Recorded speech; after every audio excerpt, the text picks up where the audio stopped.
जेसेबां हायो दुखियाफोरजों गोरोबनानै एवारनेस हिसाबै होनानै जाहाथे बिथांमोना गभर्नमेन्टनि आसनि बा सुबिदाफोरखौ मोनो। दिनैहाय जोबनो गैयै खुसि मोन्दों जोङो दुखिया मानसिफोरनो बेमफाथि होनो मोननानै बिसिनि खुसिखौ दिनै आरो नुनानै आरो बांसिन खुसि जाबावदों।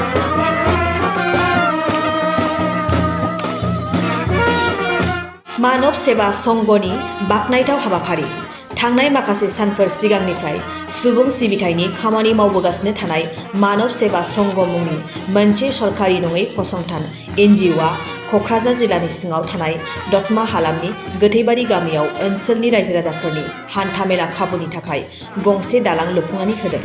लोगोसे सेरफांगुरि सोनाब खख्लाबारि गामिनि आजोला गुमै बेंफाथि ग्रुपनो माखासे बेंफाथि राननानै होयो।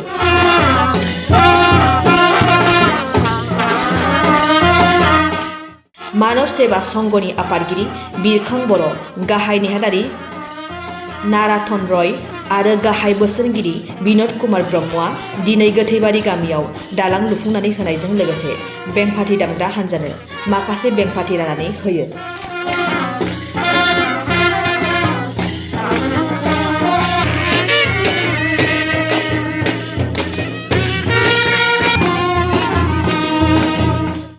जोंनि गोसोआव गोबां अनसायनाय दङ। जाय दुखिया मानसिफोर, जायफोर असहाय मानसि, बिथांमोनखौ अनसायनो गोसो जानाय गोबां जोंनाव मिजिं दङ। बे मिजिंखौ लानानै जोङो गिदिंबाय थागासिनो दङ दासिमबो आरो गिदिंबाय थागोन। दिनैहाय जोबनो गैयै खुसि मोन्दों जोङो दिनै बे दुखिया मानसिफोरनो बेमफाथि होनो मोननानै बिसिनि खुसिखौ दिनै आरो नुनानै आरो बांसिन खुसि जाबावदों।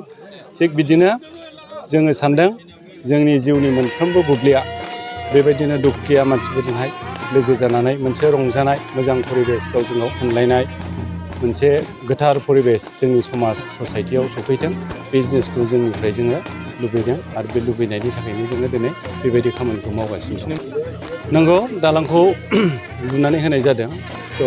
जेला जोङो दुखियाफोरनो कम्बल रानना फैदोंमोन बे समाव गामिनि बिमा माहारिनि आरो जोंनि बे मानगोनां बे एरियानि रायजो राजाफ्रा गोबां खावलायदों आंखौ। खावलायखांनायनि उनाव मानब सेवाजों जोङो ज' डिसकास खालामनाय जादोंमोन। डिसकास खालामखांनायनि उनाव जों बे सिद्धान्तसिम फैदों जे बे दालांखौ बानायना होयोबा बाव मोनथामनिफ्राय मोनबासिम गामिया गोबां माने कमिउनिकेसन खेथ्रआवहाय सुबिदा मोनगोन। दा बे सुबिदानि खाथियाव जोङो जोंनि दुखु खस्थ'आ गिदिरसिन नङा। बे जिनिसखौ जों बिथा लानानै दिनै जोङो बे दालांखौ मावनानै होनाय जादों। इयुनाव जोङो बिदिनो जेसेबां हायो दुखियाफोरजों गोरोबनानै गोरिब न'खरफोरजों लोगोसे इडुकेसन आरो हेल्थ सेक्टरावहाय गभर्नमेन्टफ्रा जे जिनिसखौ दिनैनि दिनावहाय आसनिल' होनानै दोनलांदों बेखौ फुलफिल खालामनो हायाखै। बे जिनिसखौ जोङो पाब्लिकफोरनो एवारनेस हिसाबै होनानै जाहाथे बिथांमोना गभर्नमेन्टनि आसनि बा सुबिदाफोरखौ मोनो आरो हेल्थ सेक्टराव गोजौ ट्रिटमेन्ट लानो मोननायनि थाखाय बे सुबिदाखौ गभर्नमेन्टआ दिनैसिम गोबां दं हस्पिटाल होआखै। जेरेखम दतमायाव 30 बेडेड नामावल', खिन्थु दिनैसिम 7-8 बेड दङ। 30 बेडेडाव 30 थानांगौबो गैया। दा बेनि थाखाय जों सानसे बेखौ गभर्नमेन्टनाव रिकुवेस्ट खालामगोन जे 30 बेडेडनि जायगायाव बाव जुदि 200 बेडेड जाफैयोब्ला जोंनि एरियानि मानसिफ्रा हेल्थ सेक्टराव एसे साबसिन सेवा मोनगोन। आरो इडुकेसन खेथ्रआवबो दिनै गभर्नमेन्ट स्कुलफ्रा थैलांजोबनो हमदों। गोबां गभर्नमेन्ट स्कुला दिनैहाय स्टुडेन्टफोर जोबनो थांदों। जोंनि दिनै गभर्नमेन्टनि आनसिस्टेमनि थाखायनो बे खामानिया जागासिनो दं। खारन गभर्नमेन्टआ मा खालामदों, प्राइभेट स्कुलाव गावनि फिसाखौ सोयो। एसे मोजां मानसिफोरखौ प्राइभेट स्कुलाव बयखौबो सोनायखौ इनकारेज खालामनाय नुगासिनो दं। बेनि मिनिङानो जाहैदों गभर्नमेन्ट स्कुलखौ जों दिनै हाई क्वालिटिजोंहाय मोजां इनफ्रास्ट्राक्चार बानायाखिसै, आरोबाव मोजां टिचारफोर होआखिसै। बेनि थाखायनो गभर्नमेन्ट स्कुला थैलांजोबनो हमदों। आरो प्राइभेट स्कुलाव हाबनाय लोगो लोगो बाव जोंनि जानाखि बाव फरायनायनि बेसेन जानाखि कस्ट, बे कस्टआबो गोबां बारायगासिनो दं। ओंखायनो गोरिब मानसिफ्रा खोब दुखु एबा बिपदाव गोग्लैगासिनो दं। जाहाथे बेफोरबो बिपदनिफ्राय बासायनो हायो बेखौ जों गभर्नमेन्टजों बावैसोनो हयथ' सावरायगोन। जे सावरायनायाव दुखियाफ्रा लेबार्सनि गोरिब मानसिफ्रा लाब जायो, बेबायदि सावरायनायखौ जोङो गभर्नमेन्टजों हाजारबा सावरायगोन। आरो गभर्नमेन्टजों जों बिसोरनि थाखाय सावरायगोनबो, बबेबा समाव फाइटबो नांगोन। बे हाबाफारिखौ जोङो मावबाय थागोन। भारत सरकार दिनैनि 133 कौटि पपुलेसन गोनां जायनाखि देश इन्डिया, बे देशआव गोरिबै जोबनांगौ होननाय जिनिसा बे सिमां मोगथांसो। बे जोबनो हाखाया, इम्पसिबोलखा। दिनैनि दिनावहाय 133 करोड़ पपुलेसनखौ जोङो मोजाङै सामलायनांगौब्ला देशआव बिराद मोजां मोनसे फाइनान्सियेल सिस्टेम जों लाबोनांगोन जे सिस्टेमावहाय गोरिब मानसिफ्राबो नांगौबायदि मावनानै एसे फैसाजोंनो गावनि न'खर संसारखौ मोजां खालामनानै लानो हायो बेबायदि सिस्टेम फैनांगोन दिनैनि दिनाव सासे लेबारा हाजिरा मावनानै 280 थाखानिफ्राय बे 310 थाखासिमल' बेनि सासे लेबारनि रेटआ बरंस' नोङो बोरमा बेदर सेरसे जानांगौबा बोरमा बेदर दामा 800 थाखा थ' 1 केजि बोरमा बेदर जानो थाखाय सासे लेबारा सानबा हाजिरा मावनांगोन नामा बबे देशनि सिस्टेम बे सिस्टेमफोरखौ जेब्लानाखि सोलाया जोङो गोरिब थाखोनि थाखायबो थांनानै थानायनि बिसोरखौ डेभेलप जानायनि थाखाय फ्रम डेभेलप जानायनि थाखाय जानाखि जोङो सिस्टेम लाबोआ बे देशआव बे देशनि गोरिबिया मालाबाबो जोबनाय नङा आंथ' दिनै हराव उन्दुनो हानाय नंला खोमा आं खुसिजोंनो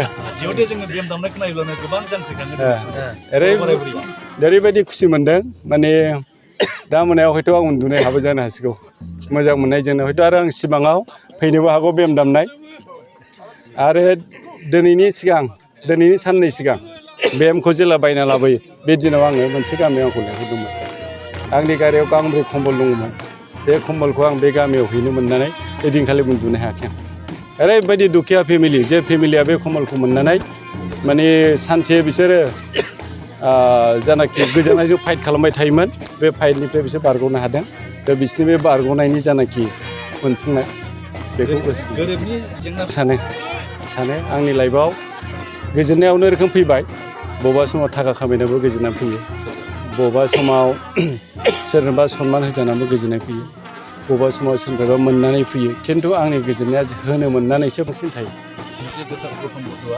बुद्धनि मोनसे जानाखि बेनि बानी बे बानिया आंनि खोमायाव रिंखांबाय थायो बेनि बानियाव लिरनाय दङ जाय व्यक्तिया शुद्ध विचारों के साथ बात करता है या काम करता है खुशी परसाई की तरह उसका पीछा कभी नहीं छूटता है ओंखायनो बे बानिया आंनि गोसोआव दङ ओंखायनो मोजां गोसोजों जानाखि मावनाय नोंनि मोनफ्रोमबो खामानिया नोंनाव सुखु लाबोयो आरो बे सुखुखौ नागिरनानै बे खामानिखौ दिनै जों मावगासिनो गोथार बुब्लियावहाय मोनाबिलि समावहाय जों मिन्थिफेरै जों नुफेरै मोनसे मानब सभा आय'गा संगठना दिनै बे गोथैबारि आरो सामथाइबारि बे मोननै गामिजों मोनसे बेसेबांबा बोसोरनिफ्राय जोङो थांलाय फैलाय बे थांलाय फैलाय खालामग्रायाव मोनसे दैसा दं बे दैयावहाय गंसे दंफां दालां दंमोन आरोखि बे दंफां दालाङा जों मानसि समाजनि थाखाय बिराद खहा खालामबोबाय थाबाय आरोखि